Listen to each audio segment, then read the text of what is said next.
you. Okay, we are in the moment because their song is exactly my talk. I don't know how they do it, but they do it every week. I think we're just in the flow of things, right? I wrote down, keep me in the moment, keep my eyes wide open. We are never alone. So beautiful, so beautiful. So today's slide, let's see. There we go, thank you. Okay, so before I even get started, I want to say thank you. Thank you for having me here. It is a great honor and a privilege to just share and just be with you today. It's wonderful. My heart is wide open. The community is beautiful. Reverend Eileen, Andrew, Jesse, I have to mention their names. I get to mention their names because they are amazing. This is an amazing team. So let's give them an applause. Thank you. Thank you. Okay, so today we're talking about being conscious and connected. Courageous living in times of uncertainty, times of change. And, it's Halloween, so, the changing of the season. So as a minister, we get to play around with the themes of the year and all that stuff. So Andrew came up with this beautiful slide that just says it all, right? Conscious and connected. And I think I have the clicker here. There we go. My children, these are my children. That's Caden and Tegan. They're 6 years apart. Caden is now 17. That's not him at 17, that was when, before. And then Tegan is now 11 going on 20. She is almost his older sibling of sorts, right? So we went to, I got the privilege of chaperoning a middle school dance. And boy, it was so wonderful to see the children just dancing around. How many here have grandchildren or children around their age or younger? Good. We all have children in our lives, right? So, yeah, it was wonderful to see them because they were out. They were one with the one. They didn't have the whole, oh, I'm not good enough, or they're not there yet, right? Because we're in society and we kind of teach children how to be. And sometimes that teaching children how to be, we forget to foster that Christ light within. And then they get mixed messages, right? So my child was talking to their friends. I keep the distance because I'm mom, right? You don't want to hover. So she's talking to her friends, and she's talking to this boy, and she's walking here, and he's chasing her, and I'm going, what's happening there? And the next thing I know, she does a somersault. I was like, oh, that's interesting. That's so fun. And I was just celebrating that because it is so unusual. Can you imagine if someone were to come up to me and then all of a sudden I did a somersault? We're laughing, but this is what it's like to be free, uninhibited, sovereign, in your own space. So I want to just share this with you because it's Halloween, and these are pictures taken throughout the years, but I want to have us remember that child within us because it's really, really important. And a lot of times when we're busy adulting, busy being our lives, like doing what we're supposed to do, doing the right thing, doing the moral thing, the ethical thing, yada, yada, yada, we forget that, hey, we are children too. There's that inner Christ light that is ageless, that is timeless. And I want to focus on that today. So these children are our spiritual teachers, or these children are my spiritual teachers. The one thing that I didn't mention is that child within you, he or she too is your spiritual teacher, because that grounding of that Christ light in you is that child within that is ageless, right? So they're costumes, Halloween costumes. So here's my question for today. What is your costume for this year, this month, this lifetime? Okay, so I got to be honest. I even got masks. I didn't tell Reverend Eileen because we had the chairs coming. A lot of stuff is happening, right? But I got these masks. I was like, oh, it would be really great if I could share the mask because mask, Halloween, right? So the talk today is on the costume, the mask that we put on in society, covering that Christ light, covering that child within. So I want you to keep this in mind and start asking yourself the question, how old am I being? Because if you're not free and uninhibited and childlike, beginner's mind, you might be to adulting, if that's a thing, right? All right. So we're talking about physical mass and then egoic mass. Oh, right. And we're here to explore what it's like to live consciously, live connected, and to be courageous about being conscious and connected, right? There's all of these rules and regulations of how we ought to live. And then there's the divine flow of things. So we're going to lean more into the divine flow because that's where God resides. Okay. So the topic of this talk, I think that the theme of today is conscious devotion. And for me, that is being consciously connected to God. Consciously connected to God. So in the Christian tradition, we have this thing about devotionals, right? We sing and we go and we worship and all of that stuff. And here we sing and, it's like, I want to worship. I want to love God. Well, you can. We're stepping into that devotional space. So we're going to talk about that today. And how do we unmask? How do we know that we're leaning into our God space or are we leaning into our egoic space? So in order to do that, we've got to be really grounded. We've got to have courage because it takes courage to remove the mask that we have on. So I'm talking about this in a metaphoric terms, and especially in uncertain times. When we live our Christ light, that is the truth of our being our true, authentic, most highest, noble selves, and we're congruent on the inside as we are on the outside, then we live from a space of spiritual authority. Okay, so the clicker is a new thing for me, which keeps me in track, which is really good. Okay, so we're going to talk about unity principles today, but the first one I want to cover is that everything begins with the thought. This is the law of mind action. Thoughts held in mind, produced after their kind. Hopefully that sounds familiar, right? We create our life experiences through our thoughts, our beliefs, and our feelings. So the way we think, the way we believe, the way we feel shapes our reality, and it shapes our experiences in life. This principle emphasizes the power of the mind to create our life experiences. So the quote, what you think, you become, what you feel, you attract, and what you imagine, you create, is attributed to the Buddha, right? So as we move through this time this week of Halloween, you're going to hopefully, do they still give candy these days? They do, right? Yeah, okay. So as you move through and you see all the masks that come through with the children and their outfits, I hope you get reminded that even though that there are masks out there, we could metaphorically remove our mask and that we can be truly who we are. So that we no longer have to hide, we no longer have to protect, and we no longer have to be anything but our true Christ light, because that's who we've come to be, our highest, most noble selves, right?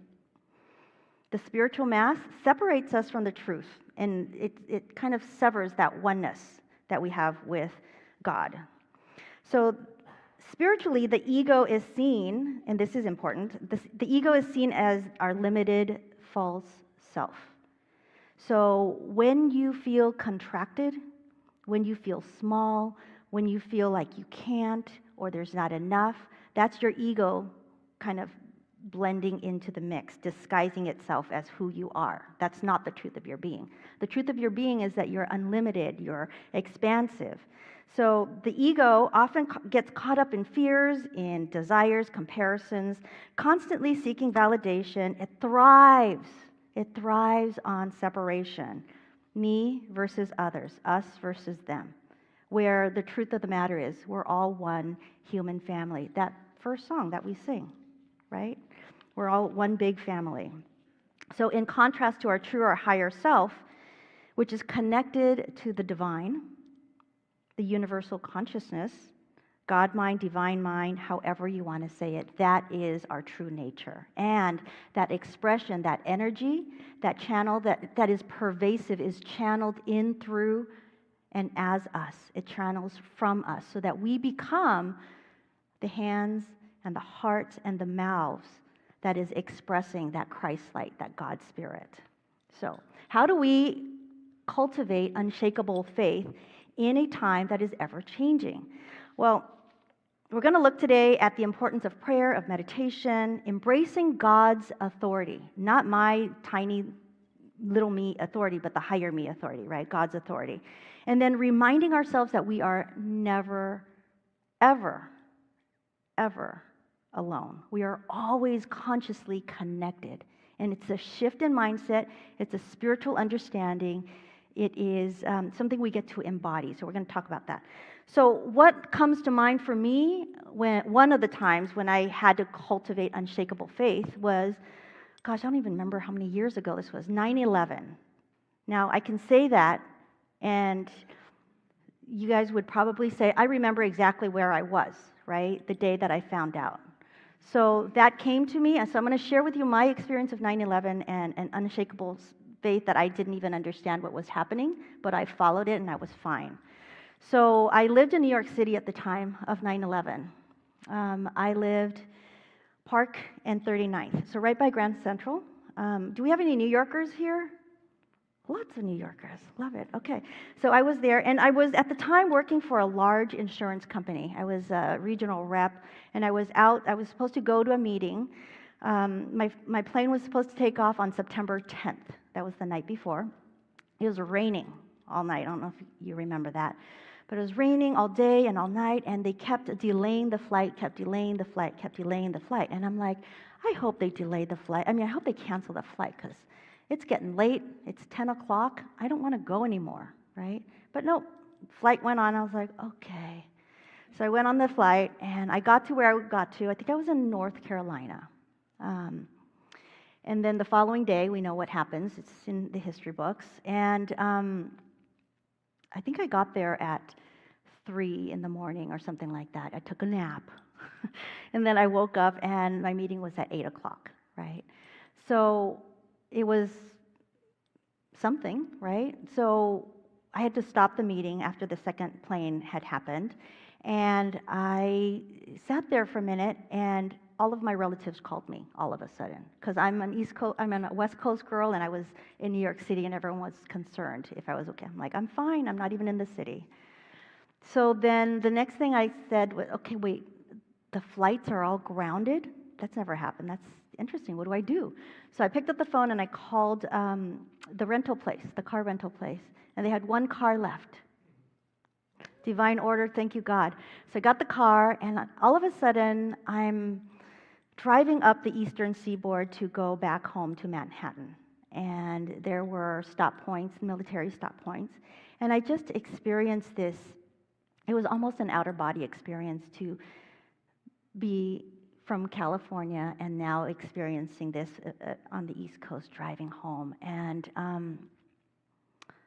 I couldn't have planned it, but I was safe, and I was away from my home at the time in the city.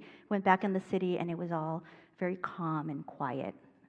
You can still smell, the burning, and it was still going on. But that was a really kind of poignant example of unshakable faith. Like, I didn't know what was going to happen. You probably have a similar experience, not the same. We didn't know what was going to happen, but through faith, I was divinely guided to exactly where I needed to be, and I was brought home safely. So that was an example of my living through an unshakable faith movement, and we all have these, right? So we're going to talk really quickly about the 5 living principles of practical spirituality. These are the 5 unity principles. I'm going to go through them quickly, and then I'm going to go back and talk to them just in a little bit more detail. Do we have any people who have not gone through the new members class yet? Yes? No? Okay. So I'm going to go through these, and then there's an opportunity to sign up for a new members class that's coming up, I think, next week, right? Yeah, see? Divine order. I didn't know that. So it just happened. So I'm going to go through these quickly. This is the way we teach our children. God is, I am, I think, I pray, I act. That's how children remember these principles. So I will go through them. You know what? I'm going to read them so that you have an intellectual understanding and you're not going, what is that? And then I'm going to go through and explain the ones in detail. So God is, basically is the principle to say that God is absolute good, everywhere present. We like to use the mantra, there's only one presence and one power active in my life, and in the universe, God the good. God the good. So that's number one. I am, God is, I am. I am, meaning human beings have divinity within them. Because God is within me as well. God is everywhere present. He's out there, He's in here. It's everywhere pervasive. So if it's out there, it's also in here. And I am an expression of God. We talked about being the hands and the feet and the mouth of God, right? I think. So this has to do, number 3, this has to do with thoughts held in mind, produce after their kind. I think we talked about that at the very beginning. So what you think, how you hold things, what you believe is absolutely your manifestation. You believe you have lack, you believe you don't have enough, you're going to manifest that. Your thoughts precede you, right? The law of mind action. Number 4 is I pray. So prayer is this conscious communion with God. Prayer and meditations are the tools that we use to connect with that God essence within us and without us as well, out there. So number 5, I act. So this one I love the most because we can sit here and talk about it and learn about it and have an intellectual discussion and pray about it. But if we're not doing something in the world to change the world, we're still in our space and we're not making it any better. Okay. I would ask if there's any questions, but I'm afraid that too many hands would come up. Okay, so point number 1.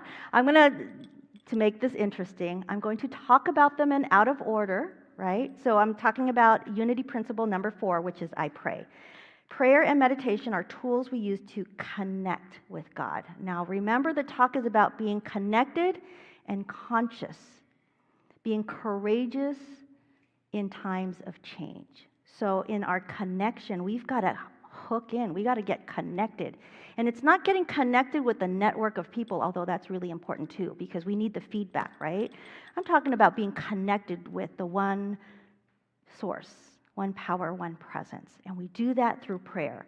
And I'm sure that you've heard that prayer is our conversation with God. This is us asking for what we want. We're praying for it. We're praying for it. Meditation is a time of silence and quiet so we can receive. So we can be quiet and actually get what the divine wants to tell us. We want to align ourselves with the divine truth, right? Even when the world outside seems completely chaotic, it doesn't make sense. It doesn't need to make sense. God has an order. There is divine order in the universe, okay? So when I'm talking about this, I always think about Papa Charles Fillmore. So Myrtle Fillmore is one of the co-founders of Unity. She went through this miraculous healing. She had TB, and I'm sure many of us know the story. So she healed herself from TB, and Charles Fillmore was saying, there's got to be something to this, and something to sitting in the silence and blessing my entire body, this healing spirit. So he said, if this is going to work, I'm going to have to test it out in his scientific method. So he went into prayer every single day for 1 hour. He sat there for an hour. He was a businessman, so you've got to show him the money, so to speak, right? You got to make sure that it works. So he went, he tested it out, and then, well, we already know what happens. I mean, he started a whole movement because it worked in his life. He goes, yes, I can get behind this because these are spiritual principles. It's not something that is made up or I'm hearing it from conversation. He actually tested it. So in order for prayer and meditation to work, you've got to be devoted to it. It's that devoted, conscious, connected space of our being. You got to be still enough to hear that still small voice within. That's what you want to hear. And also contrary to popular belief, you don't have to be still. Like you can be in the silence and be in moving meditation, but that's the advanced course. So when you take prayer meditation, start with being still for about 2 minutes, and then 3 minutes, 5 minutes, etc. Okay. So there's a takeaway to this. You want to start? Okay, so this is the practical part of this prayer meditation. You want to start and end the day with purpose. You want to get grounded and really listen, in your prayer space. Be in gratitude. Maybe at the end of the day, thank you, God, for today. Review your day. Thank you, God, for whatever it is that you're holding in mind, that you're praying for. Give thanks and let it proceed, because being in thanksgiving is your receivership, that it's already unfolded. So the beginning of the next day, you want to start with purpose. You want to get grounded in your truth, to be spiritually conscious and ready to face uncertainty, because it doesn't matter what the uncertainty is, God is there all the time. So even though you're praying for one attached thing and it doesn't work out the way you think, it doesn't matter. This or something better. Something better is already awaiting you if that one thing you're praying for is not working out, because you're spiritually guided, you're divinely guided to exactly where you need to be. So we've got to simply get out of the way and let God be God through us, right? All right, point number 2, connectedness. Okay, I love this one because,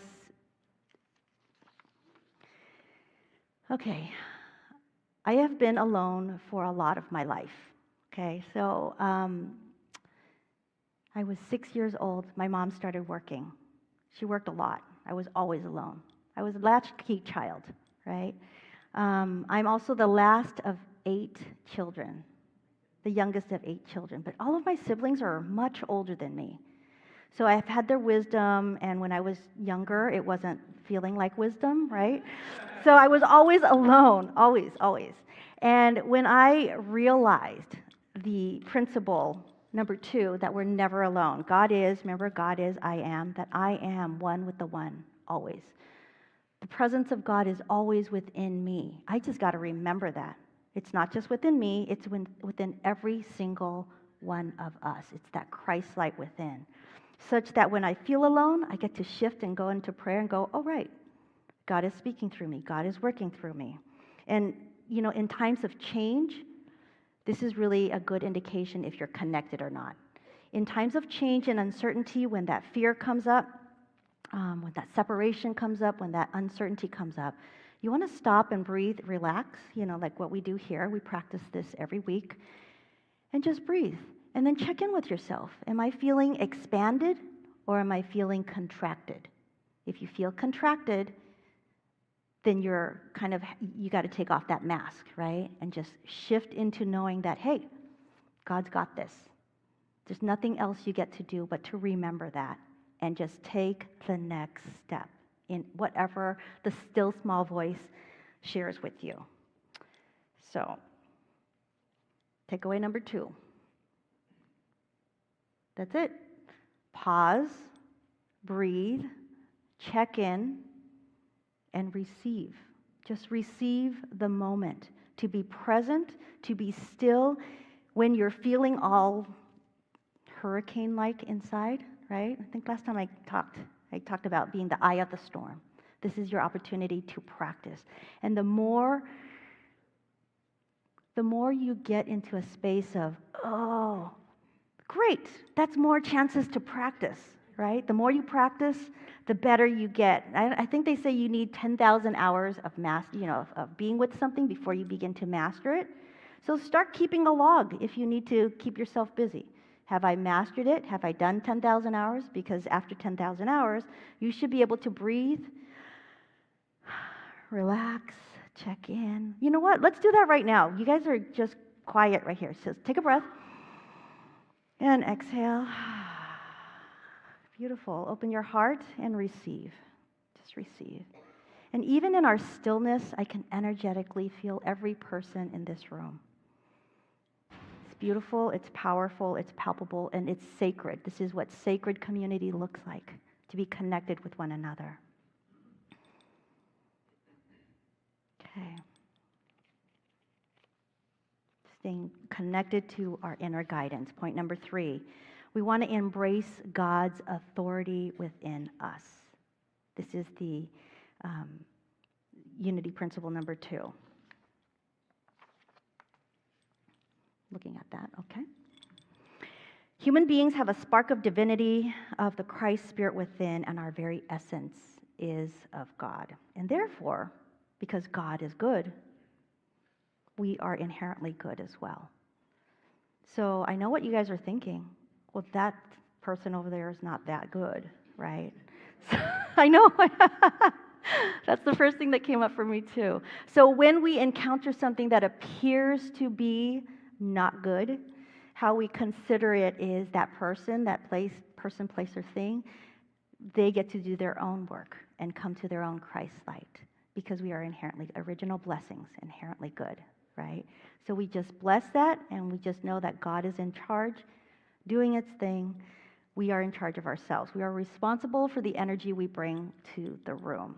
And so when we bring our Christ light to the room, we can lean onto that authority because it's big. God is large and in charge, okay? So the other thing is we often look outside of us for answers. Who hasn't done that? What do you think about this? Do I look okay? Right? The greatest wisdom, friends, is within. It's in your heart. You already know the answer. You already know. And it's very human to say, well, what do you think of this, and take a poll and all that stuff, and it just causes more confusion. Okay, so I'm a Libra. Libras take forever, according to the astrologers, to make a decision. I don't find that the case for me, because they also tell me that I'm a Scorpio rising, whatever that means, right? To make a decision. So Libras tend to ask around and take a poll and see what the community thinks and all of that stuff. It causes more confusion, right? Because now you got to take a poll on top of whatever you think, and etc. So stop the madness, come back to center. Let's take a breath together right here. Inhale. Exhale. Yeah, go to your heart. Open up. And also, those of us who are sitting here, who are actively going through stuff right now, you know who you are. So if you're at a crossroads, at some kind of decision mark, unknowing, you're at the edge of your knowing. You want to go to the edge of your knowing. Take breath, inhale. And then exhale, release. And simply surrender. And know that God's got you. You know, if you need to, just say, I'm here. I'm present. I don't know what to do next. So show me. That's going to be your prayer. Show me. Show me. That's my prayer for a very long time. So when He shows you, take a step forward. You're still at that edge, that cutting edge. This is how we grow, is to surrender, not to come in with our egoic ways of being. It's not the mechanics of how to get there.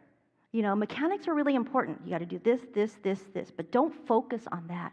Focus on the godly result that you want, right? Focus on the end result and be willing to surrender and to be okay with not being okay. Okay, here's the takeaway. Make a habit of tuning into your inner wisdom before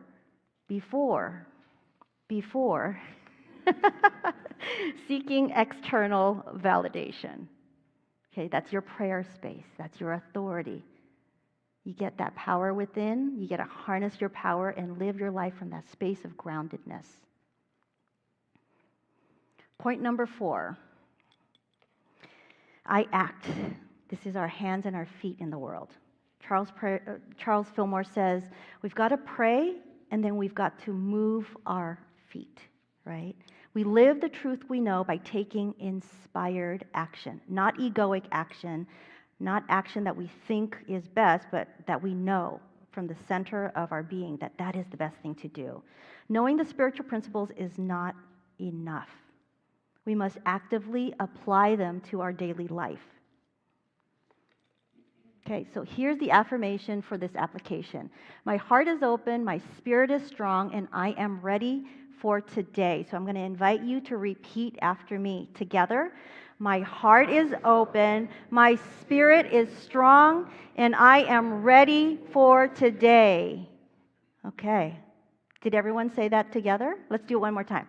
Together, my heart is open, my spirit is strong, and I am ready for today. Yeah. And say that when you say this, your daily affirmation for the week, open your heart and you want to get into the feeling of it. Don't just say it. Don't say it rotely, because this is not a standards type of thing. We're done with grade school, most of us. Feel it, because you want to shift into the vibration, the frequency of God, not of our human self, our God self, right? Okay, so these are the takeaways. And for anyone who wants to take something home, I think there's a handout somewhere outside so that you can practice this during the week. So let me get my notes for that. Takeaway 1, start and end each day with purpose. Commit to daily moments of prayer and meditation, and focus your energy and enthusiasm on what matters most and what helps you to stay spiritually grounded and connected and ready to face any uncertainty in your life. Takeaway number 2 is to stay connected to your inner guidance. Take a moment today to pause, to breathe, to relax, and just know that divine order is in order. Exactly where you are is exactly where you need to be. So if you're not comfortable, get used to being uncomfortable. That's how we grow. That's how we grow. If we were comfortable all the time, we won't have this thing we call a growing edge. And why do we want to grow? Because we have children. Because we want to pass on this legacy of like, hey, this is what we do here in our spiritual community. We come back to center, we know who we are, and we do our work. We get clean so that our children don't have to do our work for us, right? All right, so I'm really trying to stay with the script. This is really helpful. Thank you for encouraging me to do that. You want to embrace the courage. Tune into your inner wisdom, because I got to tell you, it takes a lot of courage to get away from all that stuff that we learned, how to sit down, be quiet, do what you're told, don't make waves, be a nice person, right? Let that be. Be courageous and know that you are God-sponsored. You're sponsored by God. Yeah, and it applies when you're one with the one, when you're connected. You're not sponsored by God when you're being egoic. That's not what I'm saying. Okay, so this week's affirmation, my heart is open, my spirit is strong, and I am ready for today. So I'm going to invite you to take a deep breath, and I want you to feel it, and then I'm going to say together, and we're going to say this together, that affirmation, and then we're going to end today's talk. So take a deep breath, inhale, exhale, go to your heart, and feel it, together. My heart is open, my spirit is strong, and I am ready for today. Amen.